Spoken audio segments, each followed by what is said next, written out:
Bismillahirrahmanirrahim. Assalamu alaikum, girls. Yesterday we did the summary of Sir Alexander Fleming, and today we are going to do the short questions. Hopefully you have had a bit of idea that what this lesson is about and what we learned yesterday, and hopefully you will understand question today. Bismillahirrahmanirrahim. Let's start. The first question is, who is the writer of essay Sir Alexander Fleming? ठीक है, ये हमेशा मैं अपने class के बच्चों को पहले भी आप लोगों को कहती हूँ कि जैसे ही आप अपनी बुक ख़रीदते हैं तो आप पहले अपनी बुक की इंडेक्स में जहाँ लेसन्स के नाम लिखे हुए होते हैं, अगर वहाँ पर राइटर का नाम लिखा हुआ है तो वेल एंड गुड, अगर नहीं लिखा हुआ तो ख़ुद से लिख लिया करें और उस सफ़े को बार बार पूरे साल में देखते रहा करें ताकि आपको ये याद रहे कि कौन सा लेसन किसने लिखा है। क्योंकि जो भी लेसन लिखने वाला होता है उसकी पर्सनैलिटी भी लिखे जाने वाले ऐसे के अंदर नज़र आती है। तो जैसे ही आप लिटरेचर में थोड़ा आगे जाएंगे तो आपको पता चलेगा कुछ ऐसे राइटर जो हैं वो ह्यूमर लिखते हैं, कुछ आयरनी लिखते हैं, कुछ रियलिटी लिखते हैं, कुछ इमेजिनेशन लिखते हैं।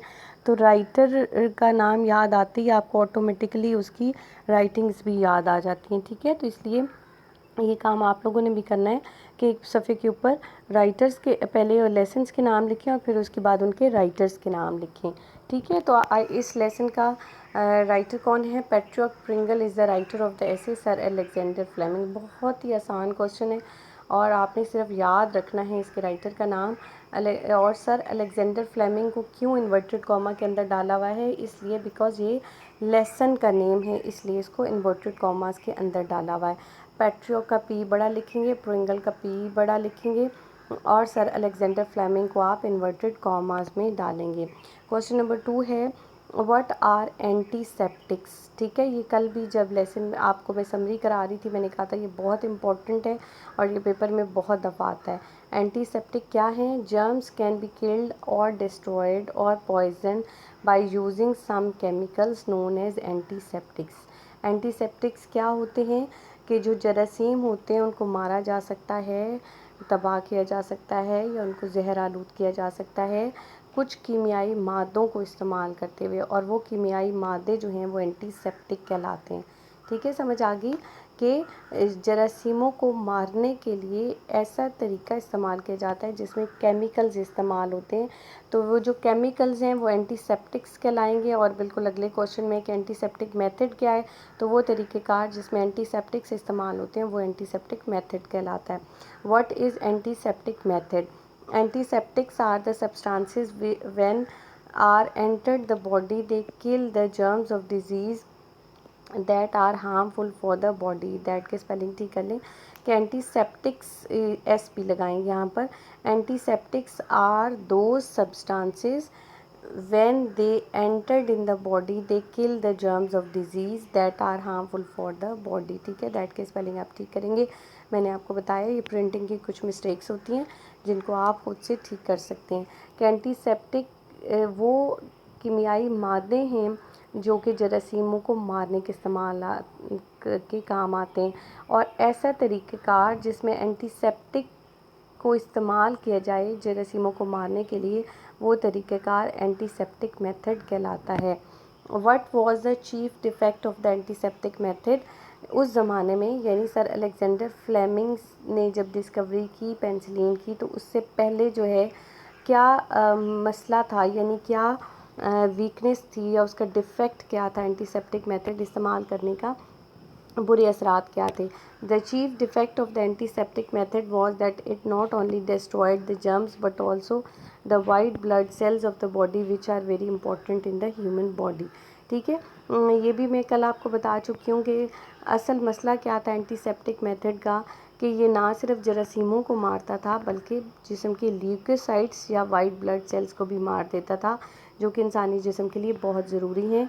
आप इसको इम्पॉर्टेंट इन ह्यूमन बॉडी भी लिख सकते हैं या which are armour ARMOUR armour और ऑफ ह्यूमन बॉडी भी लिख सकते हैं। Which are natural defence of the human body भी लिख सकते हैं कि जो इंसान का डिफेंसिव सिस्टम है वो ल्यूकोसाइट से बनकर ल्यूकोसाइट्स या वाइट ब्लड सेल से मिलकर बनता है।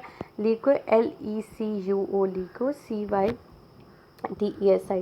ठीक है, कि वो वाइट ब्लड सेल से मिलकर बनता है।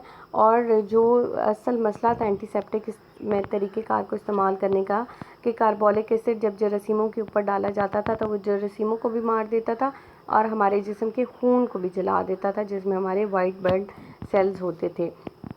What part is played by the white cells in the body of a human body, blood of a human body? कि वाइट सेल्स जो हैं, वाइट ब्लड सेल्स जो हैं, वो इंसानी जिस्म के खून में क्या किरदार अदा करते हैं। आपको पता है ना बच्चों कि खून जो है वो 3 तरह के सेल से मिलता है। एक रेड ब्लड सेल्स होते हैं जिनकी वजह से हमारा ब्लड जो है वो रेड नज़र आता है और वो ऑक्सीजन कैरी करते हैं, यानी हमें ऑक्सीजन पहुंचाते हैं। और दूसरे वाइट ब्लड सेल्स होते हैं जो हमें हमारा डिफेंसिव सिस्टम स्ट्रॉन्ग करते हैं। और तीसरे जो प्लेटलेट्स होते हैं जो बीमारियों के ख़िलाफ़ मदाफ़ियत में हमारी मदद करते हैं।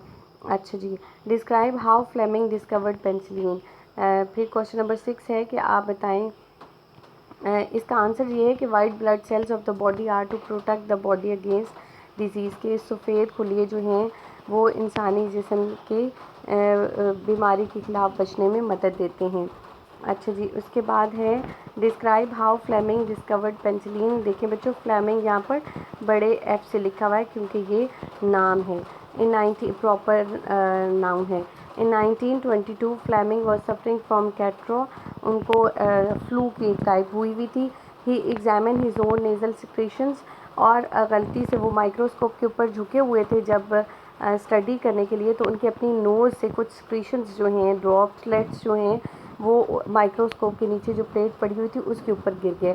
He found a natural antiseptic produce by the body itself, तो उन्हें पता चला कि जैसे उनके नाक में से जो कतरे प्लेट के ऊपर गिरे थे, तो प्लेट के ऊपर जो जरासीम, प्लेट का मतलब माइक्रोस्कोप के नीचे जो छोटी सी प्लेट रखी हुई होती है, उस प्लेट के ऊपर गिरे तो वो उसके ऊपर जो जरासीम थे वो फ़ौरन ही मरना शुरू हो गए। तो उन्होंने फिर फर्दर इस पर रिसर्च की जिससे उन्हें पता चला कि ये इंसान के जिस्म के अंदर भी अल्लाह ताला ने ऐसा सिस्टम रखा है जो कि जरासीमों को खुद से मार सकता है। What was aseptic method? The method in which heat was used to destroy the germs of disease, DISEASE, spelling disease के आप लोग ठीक करेंगे, ये गलत लिखे हुए, was known as aseptic method। पहले मैंने आपको एंटीसेप्टिक मेथड पढ़ाया है।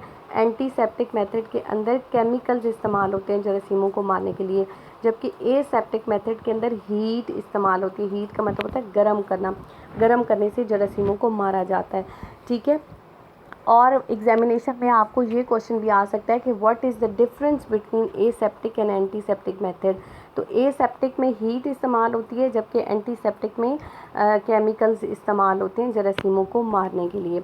अच्छा जी, आगे क्वेश्चन है, in what respect is penicillin better than the chemical antiseptics, कि किस तरह से पेंसिलिन जो है वो बेहतर है बाकी तमाम कीमियाई मादों से।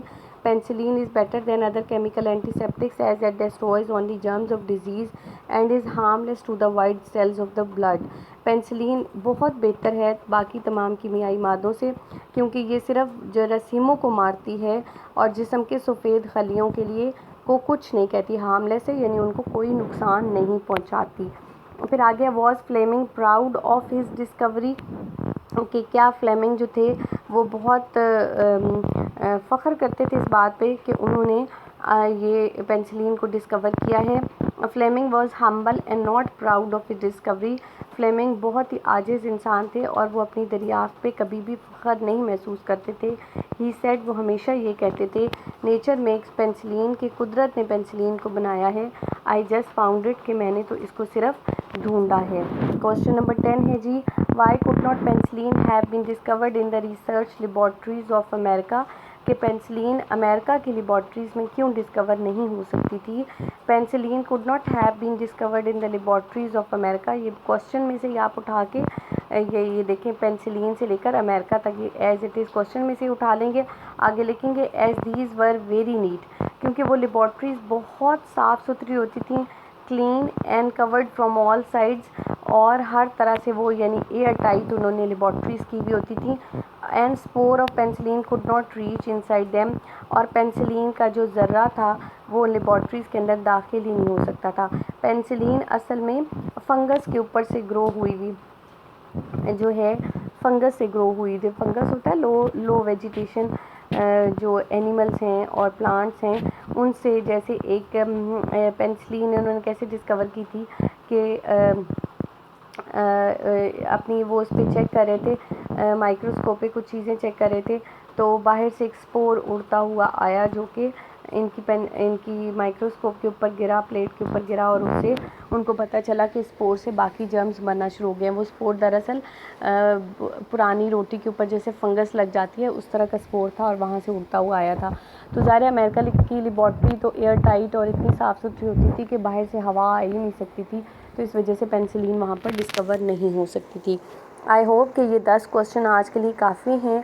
आप इनको अपने अपने रफ़ रजिस्टर्स के ऊपर और अपने की बुक्स के ऊपर लिखें और इनको याद करने की कोशिश करें।